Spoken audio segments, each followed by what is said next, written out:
I didn't understand why my partner dated her ex-boyfriend. He wasn't the kind of person you'd expect someone like her to be with. He didn't have a job, even though he claimed to be a tattoo artist. He frequently found himself in trouble, going in and out of prison, and constantly involved in conflicts. I simply saw him as a wannabe bad boy, and he wasn't even good at that. Before my fiancée and I started dating, she had a complicated relationship with her ex-boyfriend. They began dating when she was just 16, and they essentially grew up together. To make matters more complex, my fiancée's best friend while growing up was her ex-boyfriend's younger sister. After high school, my partner decided that her dream was to become a lawyer. She tried to persuade her ex-boyfriend to pursue a more serious career, like becoming a doctor, so they could be a successful power couple.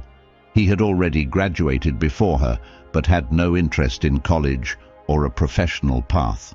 Her ex-boyfriend turned her down, saying that he prefers to pursue a career as a rock star or tattoo artist. From that point on, their relationship had its share of highs and lows, marked by verbal and physical abuse. When we began casually dating, she would come to me in tears, explaining how her ex-boyfriend had physically hurt her. I could see the bruises on her, and I advised her to report it to the police. But she refused, not wanting to get him into trouble. I couldn't understand why a beautiful and intelligent woman like her would endure such a tumultuous relationship with someone like him. During her college years, her relationship with her ex-boyfriend was a roller coaster. She would break up with him, start dating someone new, only to cheat on that person with her ex-boyfriend when he came out of prison, or for some other reason. She always seemed to feel sorry for him, believing the world had treated him unfairly, which, frankly, seemed ridiculous to me. Let's jump ahead a bit. After she finished law school, she was 26 years old when we started casually dating. We both worked at the same law firm. She was incredibly beautiful, and I couldn't stop thinking about her. Finally, when I managed to get a date with her, I learned that she was in a strange situation with her ex-boyfriend. This made me very sad, and I tried to persuade her to leave him because she kept telling me how awful he was to her. He would ask her for money, and his family didn't want to help him anymore. He'd always call her. You might think she's a soft-spoken, naive and kind person, but that's far from the truth. She's more like a shark. Quick-thinking, sharp and incredibly intelligent. Everyone at the law firm admired her for her sharpness. But when it came to her ex-boyfriend, she became like a gentle cat and would go to great lengths to defend him. So, after she revealed that she was in this complicated situation with her ex, I reluctantly decided to give up on our potential serious relationship, as that's what I was looking for at the time. Then one day she called me because she needed someone to talk to. She had to call the police on her ex-boyfriend because he was at her house and had invited another girl while staying at her place. They got into a physical altercation, and she had to call the police, resulting in his arrest. She needed someone to talk to, and she felt I was a dependable and safe person to confide in. So I invited her to my house, and that's how our casual dating started. When her ex-boyfriend was released from prison, he wanted to re-enter her life, but she firmly rejected him because she was pursuing something serious with me. She had grown up in a broken home, but she had always been close to her mum. Her mum disliked her ex-boyfriend and encouraged our relationship when she found out we were dating. As I realized she was genuinely interested in taking our relationship to the next level, I decided to ask her to be my girlfriend after 2 months of being friends with benefits. She was eager to move things forward, but I wanted us to take some more time to date before making it official. She mentioned her ex-boyfriend was stalking her, and she didn't want to get a restraining order against him because she thought it might anger him. It might sound strange, but I believed her during the honeymoon phase of our relationship, and you tend to overlook flaws in that phase. So, we continued to date for a few more months. Some things began to bother me, but I suggested she speak to a therapist about them. She did seek therapy, and one of the issues was that she couldn't go a week without wanting to argue or quarrel over something insignificant. It seemed like she needed a good fight for the week to feel satisfactory. I noticed this behavior and explained to her that she might be seeking conflict because she wasn't used to being with a normal person. She had grown accustomed to conflict in her previous relationships. I encouraged her to talk to a counselor every week and also suggested she take up boxing lessons to channel and release her pent-up aggression. She took my advice and started therapy and boxing. Fast forward a few months, and everything was going well in our relationship. We had fewer arguments and no more conflicts. We were financially stable, leading active lives outside of work, and it felt like we were going to be a successful power couple. Our mutual friends could see it too. One day, she shared with me how her ex had been trying to contact her through social media, but she had blocked him because he was asking for money. This was very reassuring to me because she was open about his attempts to reach out to her. It signaled to me that she wasn't hiding anything. Additionally, I overheard a conversation between her friend, who also happened to be her ex-boyfriend's younger sister.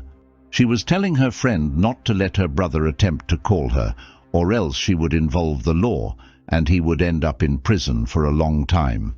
Naturally, I felt at ease, thinking her relationship with her ex-boyfriend was over. So, imagine my surprise when just a day after I married my fiancée, the woman I believed was the love of my life, I discovered she had cheated on me with her ex-boyfriend. I couldn't help but wonder where I went wrong. I had shown her love, and we had seemed perfect together. We didn't rush into marriage. We took our time, and it had been about a year since we started living together. We had decided it was time to start a family, so I proposed to her. We made plans to get married and set the wedding date 5 months in the future. Before our wedding, she wanted us to go on a 1-week cruisy trip, and I reluctantly agreed. My workload was heavy at the time because I was handling multiple cases that required extensive research. She was really into cruise trips and enjoyed being on ships. She managed to convince me to come along, even though I'd be working on my laptop most of the time. I suggested she bring one of her friends along, but she insisted it should be a private trip just for the two of us. I agreed to the cruise, and it wasn't a surprise that she spent most of her time enjoying various activities on the cruise ship. We only got to spend a small amount of time together while we were there. She loved the cruise ship's activities, and whenever she came back to the room, she seemed to be in a great mood, which indicated that she was having a wonderful time. After we returned from the trip, we both felt refreshed. However, I didn't really notice or pay much attention to her at that time. If I had, I might have realized that something had changed. We were busy with work and preparing for the wedding. Family and friends were visiting frequently to help with wedding plans. Finally, the big day arrived. My wedding day was a beautiful event, filled with love, laughter, and high hopes for our future together. Both of our families were there, and the venue was decorated with elegance and a sense of celebration. My family, as well as our entire law firm, attended to witness this important moment in our lives. Having my colleagues there to support us on this new journey as a married couple was a source of great pride for me. On my wife's side, her family supported her, despite her father not being a part of her life, which was a sad situation. Her uncle, who had always been a strong source of support, walked her down the aisle, a touching symbol of her family's love and unity. The day was filled with hope and positivity. Fortunately, we didn't have any troublesome ex-boyfriends or ex-girlfriends to worry about. Our wedding day was surprisingly peaceful and harmonious. We exchanged vows, promising to stand by each other through thick and thin, and the future looked promising and united. However, it is with deep embarrassment that I have to admit that, just a day after our beautiful wedding, I found myself calling my family to tell them that I was seeking a divorce. I had even started printing court papers to serve her with the divorce papers. It left me wondering what had gone so wrong. A day after our wedding, we decided not to go on our honeymoon right away. We wanted things to settle down first so we could go on a relaxing, stress-free trip, leaving work behind. As we planned our vacation, we were on our bed, and she was showing me some pictures her friend had sent her from her phone because the official wedding photographer hadn't sent us our wedding photos yet. While she was scrolling through her phone, I noticed an unmistakable picture of her and her ex-boyfriend together. I tried to get her to stop scrolling, and she attempted to hide her phone from me. I gently held her hand and asked her to give me her phone. She got off the bed and began to run away from the bedroom, acting like I was acting irrationally, asking me what was going on. I insisted she give me her phone and chased after her. I caught up to her in the hallway and held her phone tightly. She was on the floor in a determined position, shouting loudly, seemingly irrational, and telling me to stay away from her. Her behavior was unusual, something I had never witnessed before, which further convinced me that what I had seen was indeed correct. I was deeply upset, and I meant business. I snatched the phone away from her as she did her best to prevent me from taking it. Right after I received the phone, she began to scream and hit me as if she was possessed. She accused me of invading her privacy, and I rushed into the bedroom, using my body to block the door since our bedroom didn't have a lock. She kept trying to force the door open, making it uncomfortable to focus on her phone. Our bathroom, fortunately, had a lock, so I released the bedroom door and hurried into the bathroom. She fell on the living room floor as soon as I stopped holding the door. I managed to lock the bathroom door before she could get up and chase after me. She continued to bang on the bathroom door, crying for me to give her back her phone. This behavior was completely out of character for her, confirming my suspicion that what I had seen on her phone earlier was a picture of her and her ex-boyfriend. I sat on the toilet, scrolled through her phone, and to my horror, I found pictures of her and her ex-boyfriend enjoying activities together on the cruise trip we had taken together. It turns out she had invited her ex-boyfriend, someone she wasn't supposed to be in contact with, on the trip that was meant to be a romantic getaway for the two of us. She had stopped banging on the door and was now apologizing, asking me to say something. I was left speechless. Her deceit was overwhelming. I couldn't believe that she would do something this dishonest. All I could think about was how I was in our room, while she was spending time with him, and I was sure they had been intimate. How long had this been happening? Was our relationship even real? Did she ever truly stop being with him? I felt like she had a mental issue, and it was difficult to accept that my life seemed to be falling apart before it had even started. I was worried about how embarrassing this situation was, and I wondered how I would be able to continue working with her. I had invested a lot in building my reputation at the firm, and I couldn't just walk away from it because of her. I also didn't know how I would explain all of this to my friends and family. I could hear her crying outside, apologizing and saying it was a mistake. She fell silent as soon as I unlocked the door and immediately tried to hug me. I pushed her away because she was being overly dramatic, pretending that I had pushed her too hard. I ignored her theatrics and went straight to the point, asking her how long she had been secretly seeing her so-called ex-boyfriend behind my back. She claimed they never slept together, and she had just invited him on the trip because she knew I was busy and needed someone else. I questioned why she hadn't brought a friend and why she had mentioned that it was supposed to be a private trip. She admitted she was in the wrong and asked me what she could do to make things right.